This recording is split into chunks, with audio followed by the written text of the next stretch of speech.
time. Oh, very good, Connors. That'll be all. Thank you. You know, you're doing very well. You're improving every day. Thank you. Bye-bye.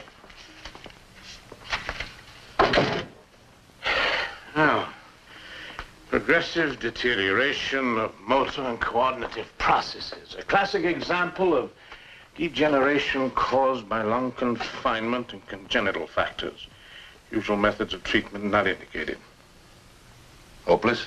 No, not at all. Group therapy with men of his own IQ should bring good results. Well, I think that's all for today, Annie. Thank you.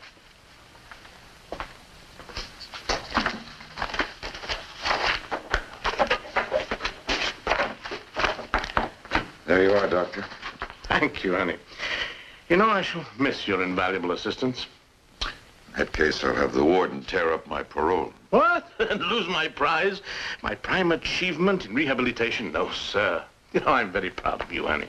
Well, I'm getting out thanks to you, Doctor. Nonsense. You did it. You deserve the credit, all of it. Ernie, visitor. Did you hear me? You can go. We've finished. There's some mistake. 20 years, no visitors. I have no one, no family. You'll never know who your visitor is unless you go and see.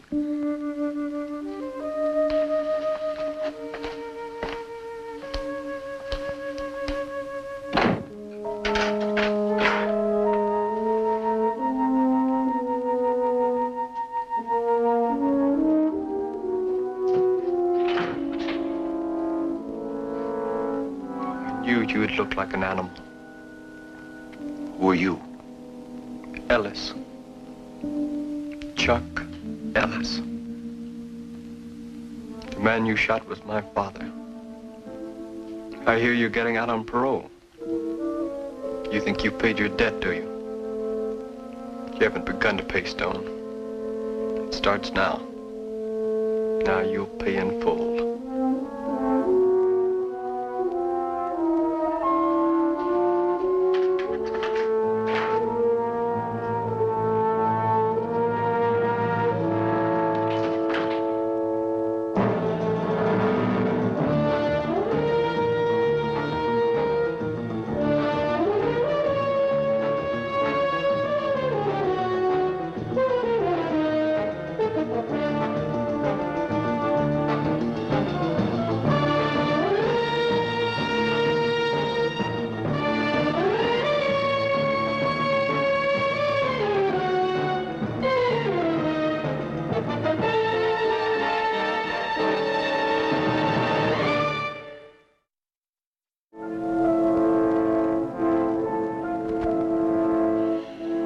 Christmas Eve.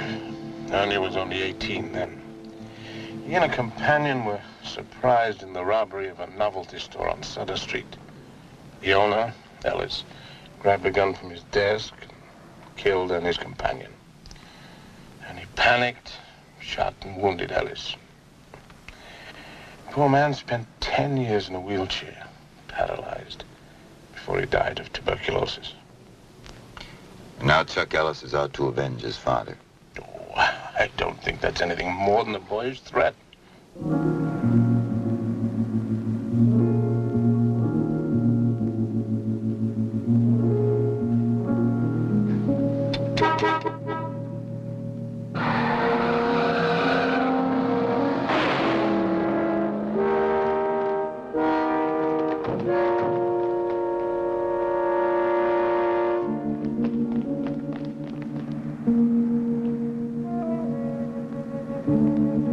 Evidently, I was wrong. He's only a boy. A boy bent on destroying you.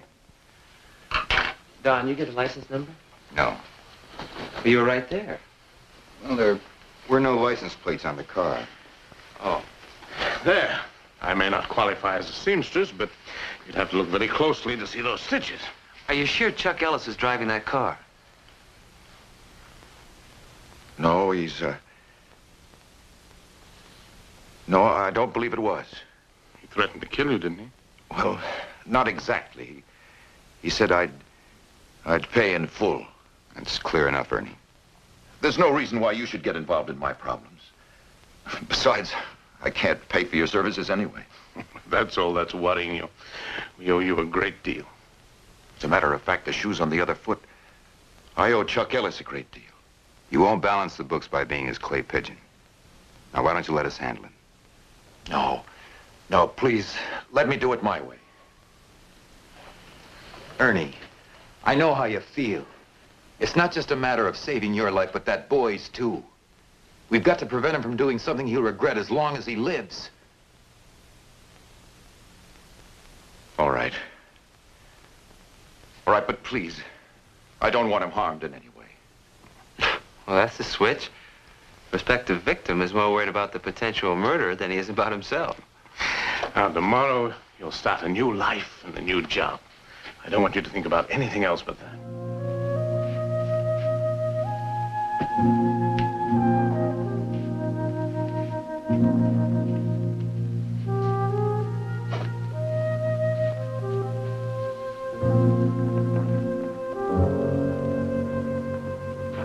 Here's your key. Time today or tomorrow? I want to go with you. Please. I'll pick you up in about an hour. Dr. Hyatt, I'll never be able to thank. No need to. I understand.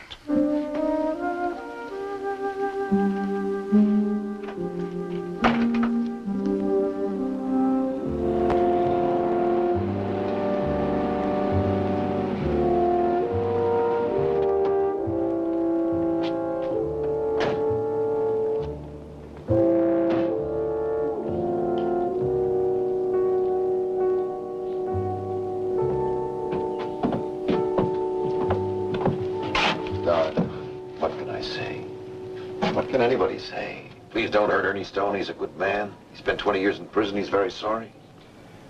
Say what you feel, Ernie.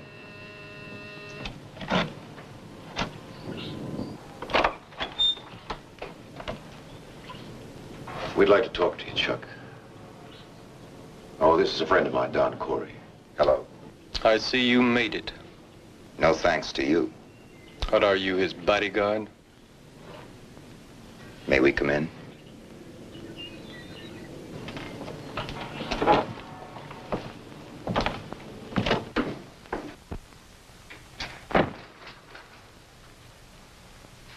Go ahead.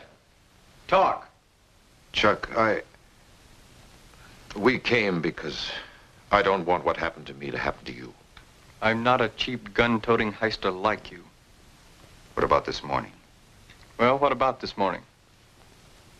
Don't give us that baby-faced stare. At the prison, when you tried to gun him down. I was at rehearsal with my trio since 9. Now you can check. So somebody's been taking pot shots at you. Now, isn't that too bad? We didn't come because of that. Chuck, you've got your best years ahead of you. You better buy life insurance. I've got to make him understand. Understand what?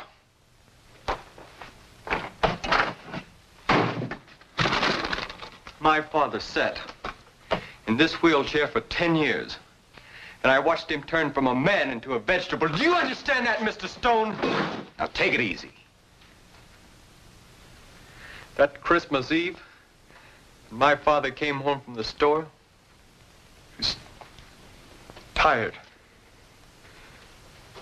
And just as he sat down to dinner, he remembered he'd forgotten my gifts. So he went back for them. Do you know how many times I heard about that? Do you know how many times that I blame myself for that? And when he got back to the store, you were there waiting for him. With a gun, a man that had never done you any hurt. Ernie did not kill your father. Well, he might as well have. Chuck, you won't bring your father. No, I won't. No, I won't give him life by killing him. As much as I hate you, I wouldn't put you out of your misery. I've got other plans for you. You're on probation. Do you know what that means? That means one false move and you're back in a cell to rot for the rest of your miserable life. And I mean to see that you make that move. Now you listen to me. You threatened him, and I can have you put away. I'll overlook it this time. But from now on, if you so much as come near him, I give you my word you'll regret it.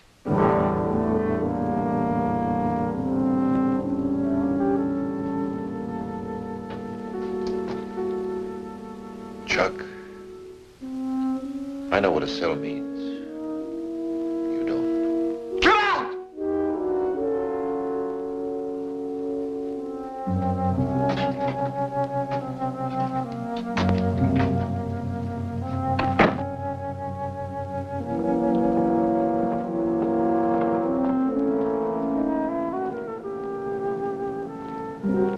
Ernie, Chuck could have been telling the truth this morning about being at rehearsal. It's easy enough to check. Is there something you haven't told us? About what? Well, could someone else be out to, well, to kill you? No. No, why should there be?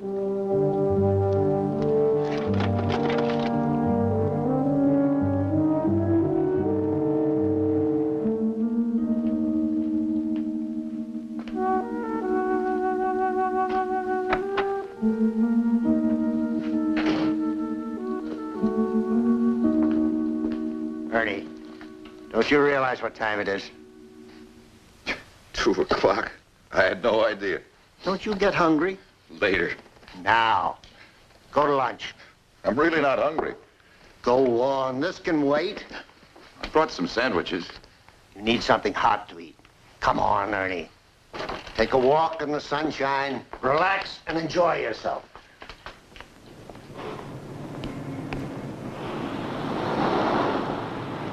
Hey, Ernie. When are you gonna knock over that bookstore? How did you know where I work?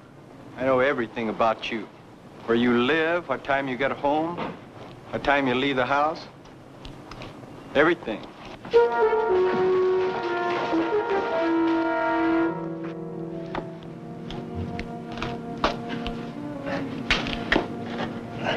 Well, aren't you gonna call the cops? Sure, call them. We're very bad guys.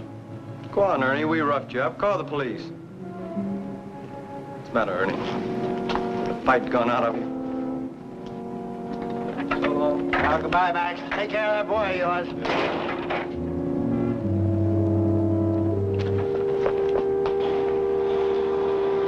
Here! What's going on here? Leave him alone. Did you know you hired an ex-con? That's my business. Now you beat it. Come on, Sid. I'll see you later, Ernie. You shouldn't get involved, Mr. Benson. Who are they? Tall boys seem to know you. I'm sorry, Ernie. I didn't mean to ask too many questions. Go get your lunch.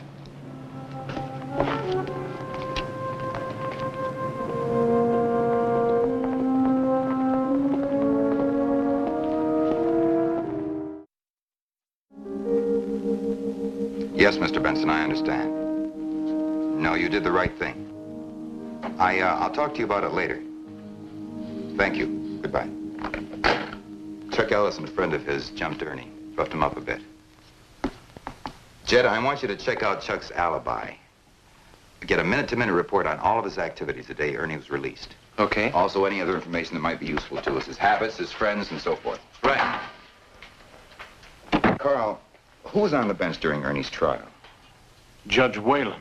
He died a year ago. Can you get a trial transcript? Without any difficulty. Good. I'll stay close to Ernie.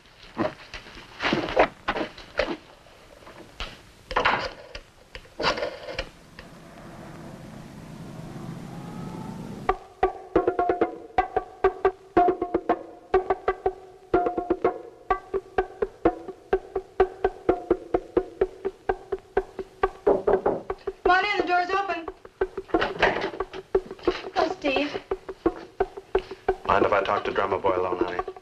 You're my guest.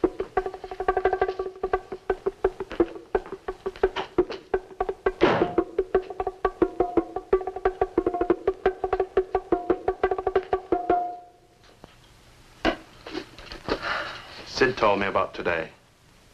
Why the muscle? What's it to you? Not a thing. 2 weeks ago, you had it all worked out. Now you're playing little boy games. What's your interest in Ernie Stone? Never heard of the guy till you sounded off. But I knew your father. A nicer guy never lived. Lived. He was 35 when he died.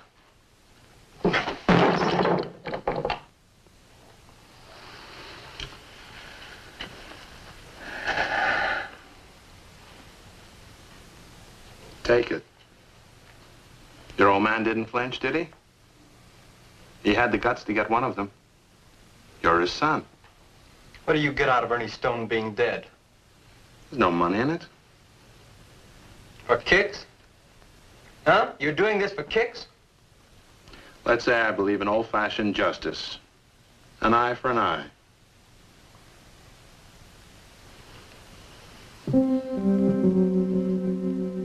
Pick the right time.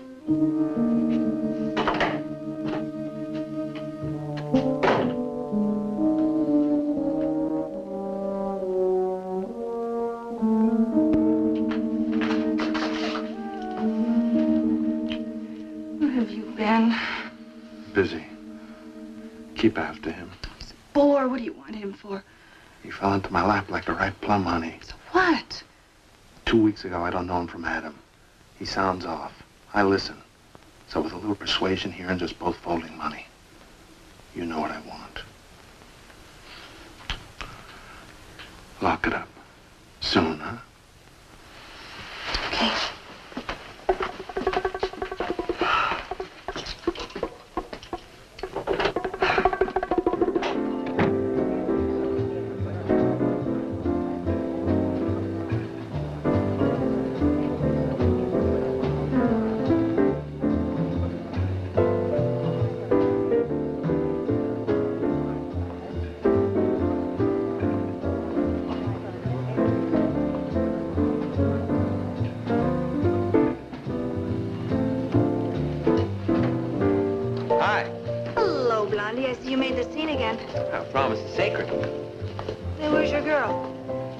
One.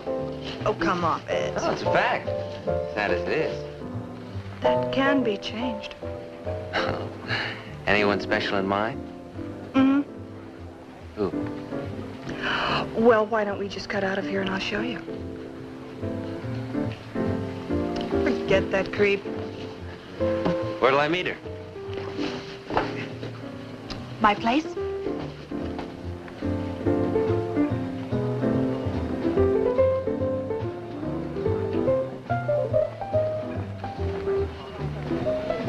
Hey, Chuck, how about a trade? You got yourself a deal. Sorry. Oh, drop dead. I like you, too.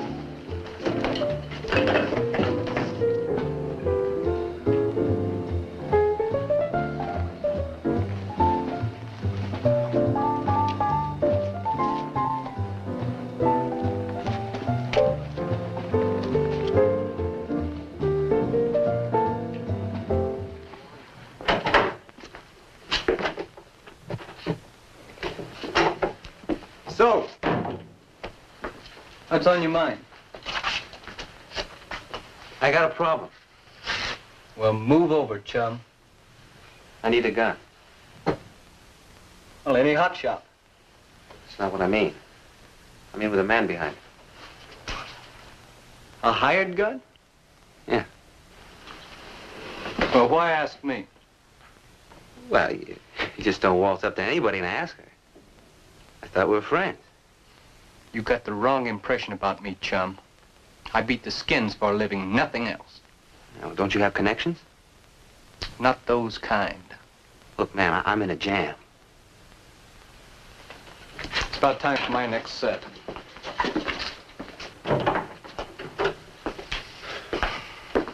Look, if I had a beef with the guy, I wouldn't depend on anybody else to do it.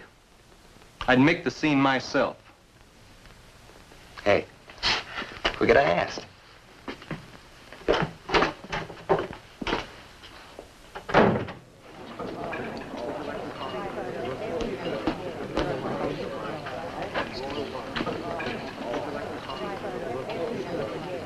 Oh, Chuck. Think of what I said?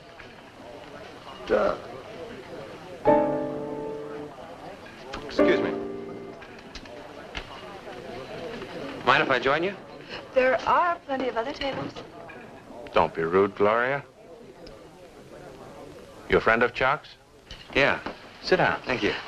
I am awfully tired, Steve. Sorry. Excuse us.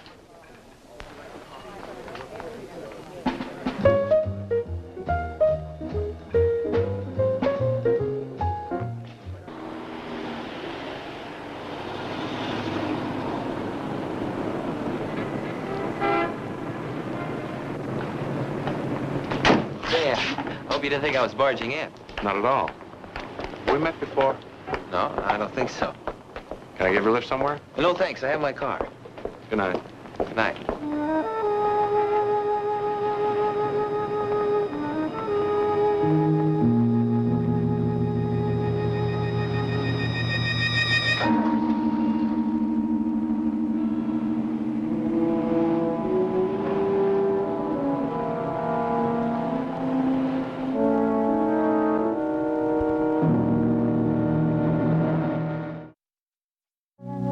$1950, assault with deadly weapon, charge dismissed. 1953, battery, suspended sentence. 1956, arrested in the connection of the murder of Tony Murdoch, insufficient evidence, released.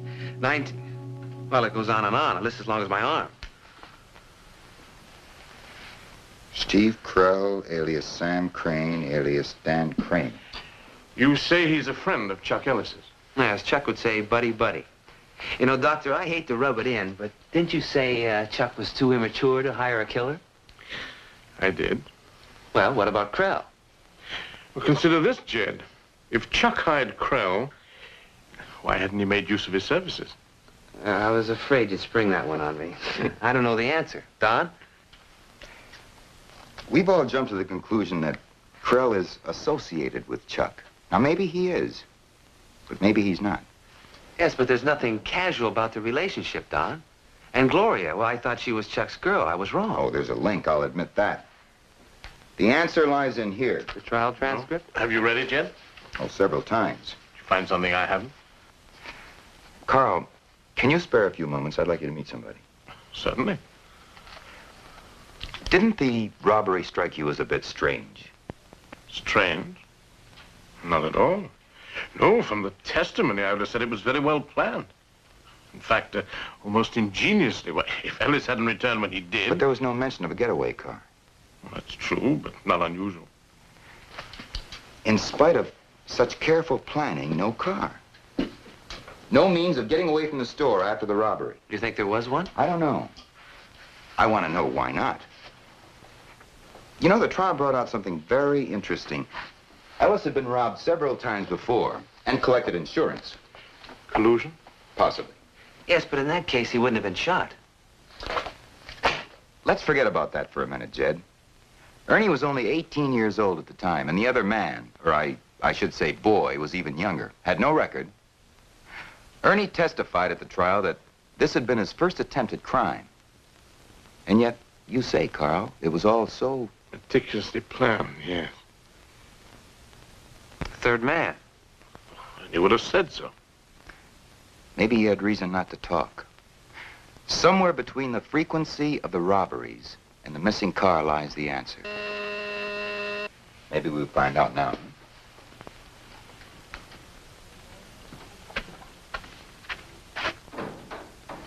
Mr. Corey? Yes.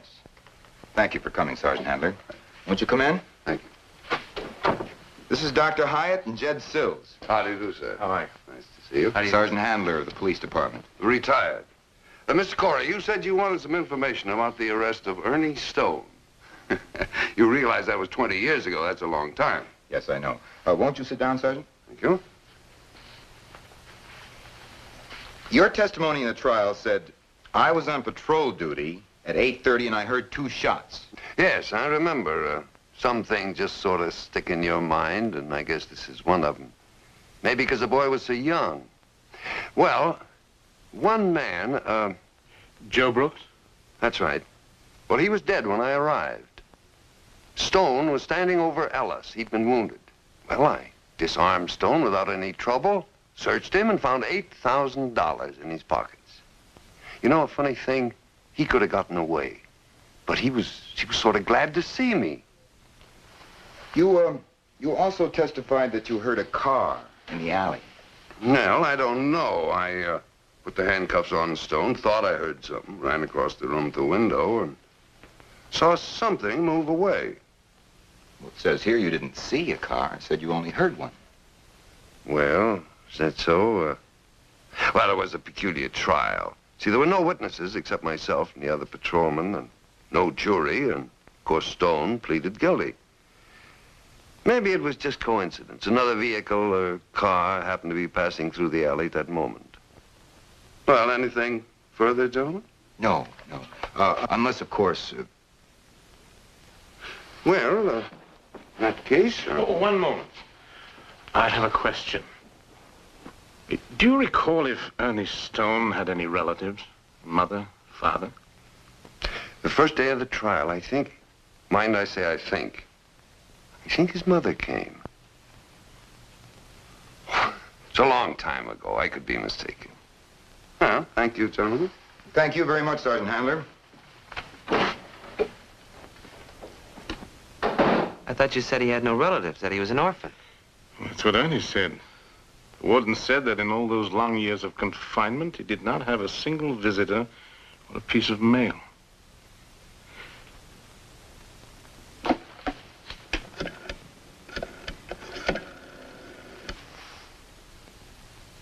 Sacramento, please.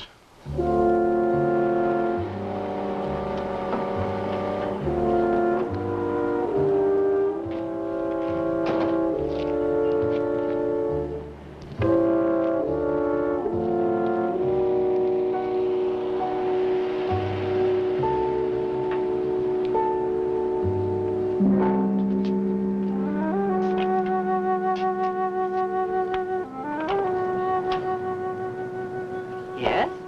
Mrs. Stone? You made a mistake. There's nobody here by that name. Oh, it's important, Mrs. Stone. My name is Stevens. There's a similarity, but... My name is Don Corey. This is Dr. Hyatt. May we come in, please? Come in.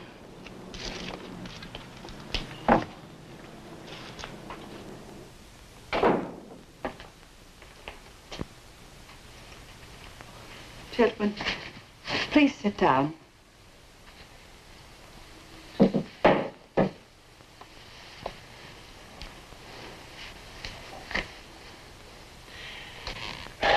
It's about your son, Mrs. Stone. Bill, is something wrong? No, it's about Ernie. I have only one son.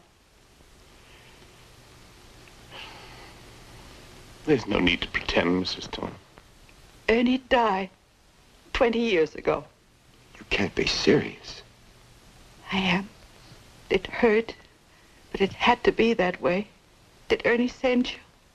No. Your driver's license and your voting records, Mrs. Stone. I see. Ernie was released from prison. Yes, I read about it in the papers. Why did you come? Well, there are a few things we'd like to find out about. Did Ernie and you ever discuss the robbery? No, never. His father forbid me to see him. I disobeyed. I went to the trial first day. He found out. He died soon after.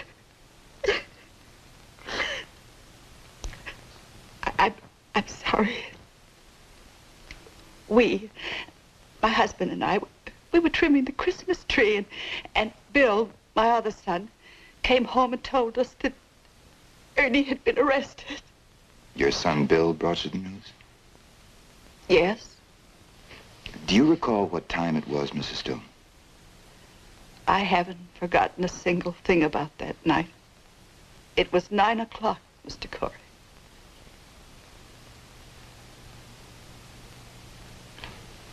Where is Bill now? Reno. He's business there. Investments. It was he who suggested we change our name after Ernie.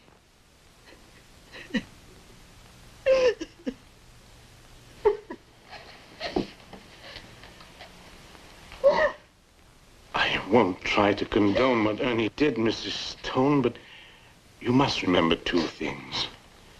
He was very young, and he's paid his debt.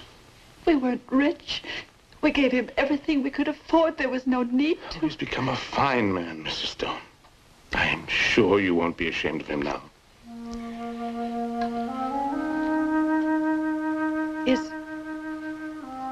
Is he all right, Ernie? He's fine. Just fine. Does he need anything? No. He has a job. And friends.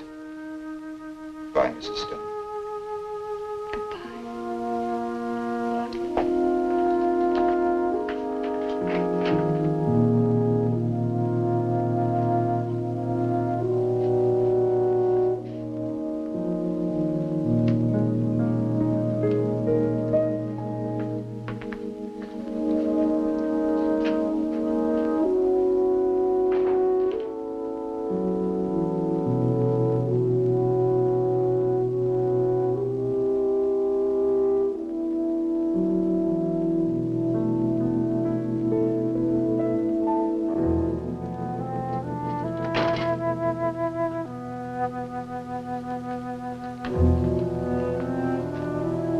I'll be right with you.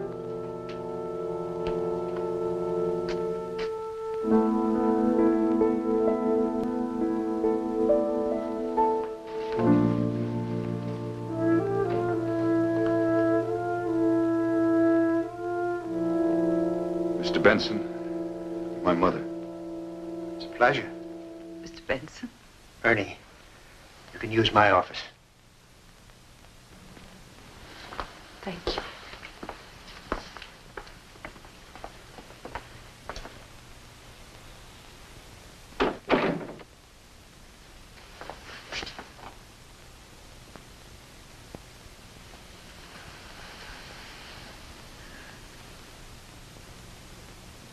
How did you know where I was? Dr. Hyatt. Let me look at you. We could have passed on the street and I'd never have known you. I'd have known you. Dad, how's he? He died. A short time after.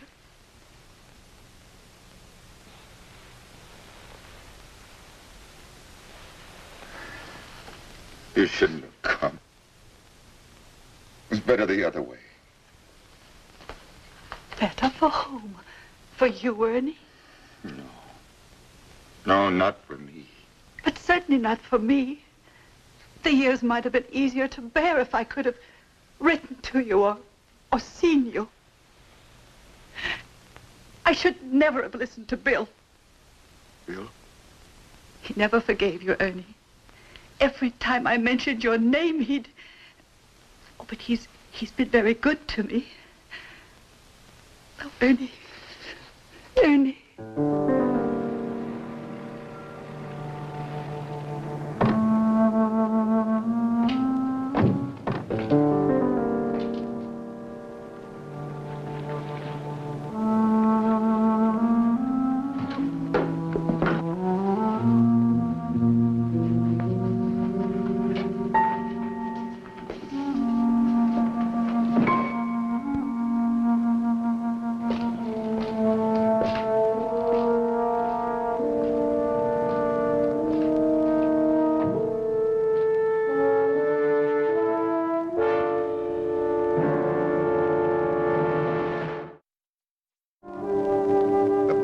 Body of Steve Krull was found early this morning in an alley by two men who telephoned the police. An autopsy revealed that Krull had been dead about 24 hours. Whoever hired Krull suddenly killed him for no apparent reason. There was a reason, and a good one. Krull obviously made a mistake. Somewhere along the line, he tripped up. You. Judases. Ernie. Especially you. Hold on, Ernie. Carl's been your friend. Well, anyone with a friend like him doesn't need any enemies. Yeah, I've been drinking. Go on, tell me I'm violating my parole. What right did you have seeing my mother? Opening old wounds, hurting her, Listen, I make no apologies, Ernie. We had to, for your sake. As far as she was concerned, I was dead. Buried. We know who's been trying to kill you, Ernie. Yeah, it's Ellis. Chuck Ellis. At first you were sure it wasn't Chuck Ellis, and now... It won't wash, Ernie. This is the man, Steve Krell. I never saw him in my life. But you do know Bill Stevens. No. He's your brother. My family name is Stone. Bill Stevens is your brother. Okay. Even so, why should he... You know the answer, Ernie, and so do we. What right? My mother's old. She suffered enough. That's the very reason. She has suffered enough. Bill was good to her. He supported her in style. And he's been trying to kill you. That's not true. It is true. You've known it ever since the day you left prison, but you refuse to admit it. He's my own brother. He engineered the whole robbery. It was your first job, but not his. He bullied you into it. It was simple. He was to drive the getaway car while you and Joe Brooks held up the safe. Then when he heard the shots, he drove off. He could have stayed and helped you get away, but he ran. He wasn't there. He was. Your mother told us as much. She told you? Oh, not in so many words. She said your brother came home at 9 and told her of your arrest. You weren't booked until 10:15. We checked with the police records. Well, he could have found out. At 9? With what? A Ouija board? He was there. That's how he knew. Ernie, we took the same route he did from the site of Ellis's store to where you lived. It took us going 40 miles an hour, exactly 27.5 minutes to get there. Ernie, you kept quiet because you had to protect your family from any more grief. Now, nobody's blaming you for that, but now... Did you know my father didn't live a year from that day? Not even a year? He was never sick a day in his life. If you want a killer, you have one. Me. Here I am. Listen, he'll only hire another gunman who won't fail as Krell did. You're a moving target, Ernie. Why don't you face it? Yeah, that's a good story you told. Very good. But there's not a word of truth in it. I planned that job. Me, alone. I was sick of school. I wanted to go east. I talked Joe Brooks into it. He'd cracked a few safes. There was no car. There was no need for one. It was Christmas Eve. Everybody was home. The streets were empty. Bill was with his girl. What's her name? I don't remember. I won't need your services any longer. Stay away from me, and stay away from my family. Don't let him out of your sight, Jed. Right. He'd better find his brother before he finds Ernie.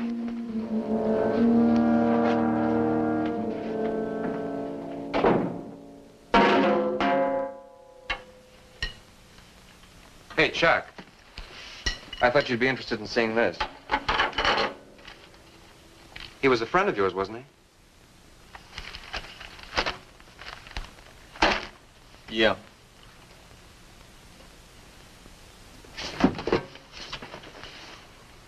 Well, where are you going? I'm going to do something I should have done a long time ago.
Become a lush, too.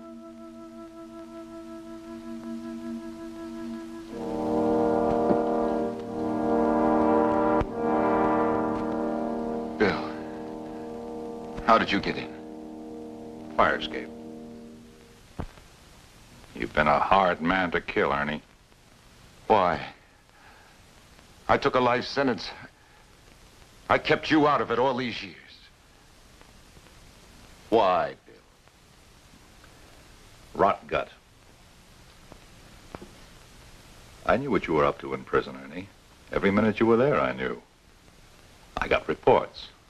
I've got connections. You'd be surprised how far they reach. Up to some pretty big men. Sit down. Sit down, Ernie.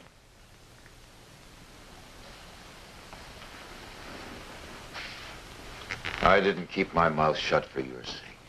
Oh, I know. You're a good son. You've got nothing to worry about now, either. No? No. You're a liar. I haven't slept good since you took up with this Checkmate. They helped me. Why? Out of friendship. Oh, don't give me that. You made a deal to get your parole, Ernie. You made a deal. I earned my parole.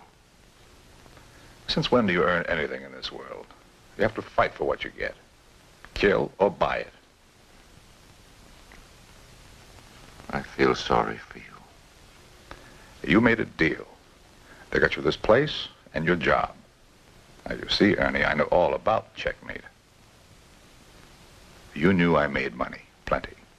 So you thought you'd put the finger on me, send me to the pen, and you'd live off the fat of the land. I wouldn't touch your money. You want me to believe they're doing all this for a con without a dime? Yes. There are decent people in the world.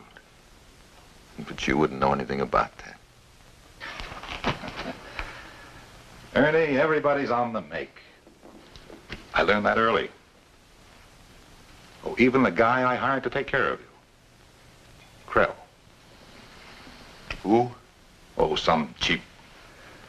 He began to pal around with one of your friends from Checkmate. Thought he'd sell me out. Don't do this, Bill. I'm not afraid. But Mom. It won't work, Ernie. I may have been around some pretty dirty diggings, but I've always managed to keep clean. Well, the cops don't have a thing on me, not that much.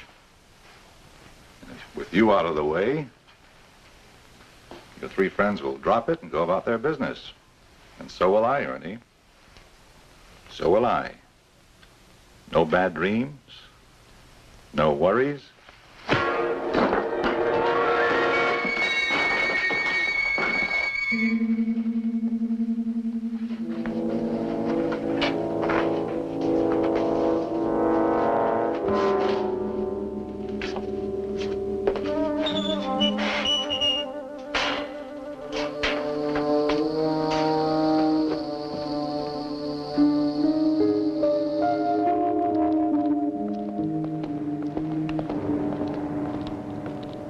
Chuck, I told you I've got no time for your problems. You're my problem, Chuck. What are you doing here? That's none of your business. You wouldn't by any chance be on your way to see Ernie Stone. What's that to you? He's a client of mine. Checkmate? Then all that jazz you gave me about... Let's forget about that. Why do you want to see Ernie?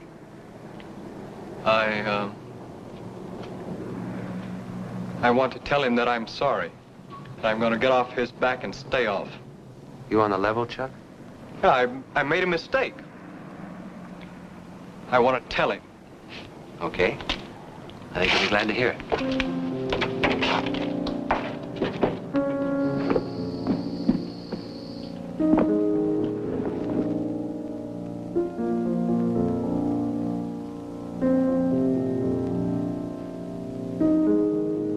Gas.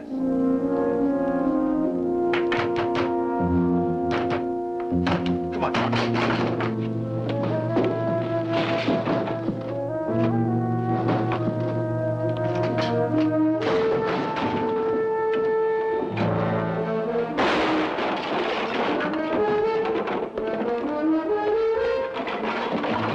Mr. Stone? Mr. Stone?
How can I ever make it up for what I've done to Ernie Stone?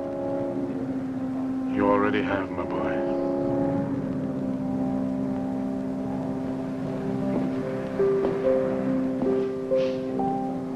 Well, he's dead. What can I tell her? My mother. She believed in him. It was an accident, Ernie. She needn't know why your brother was here. Why couldn't I make him understand? Conscience, Annie. All these years, guilt corroded his mind. Thus, conscience does make cowards of us all. Is there anything we can do? No, no thanks. I'd like to be alone, if you don't mind.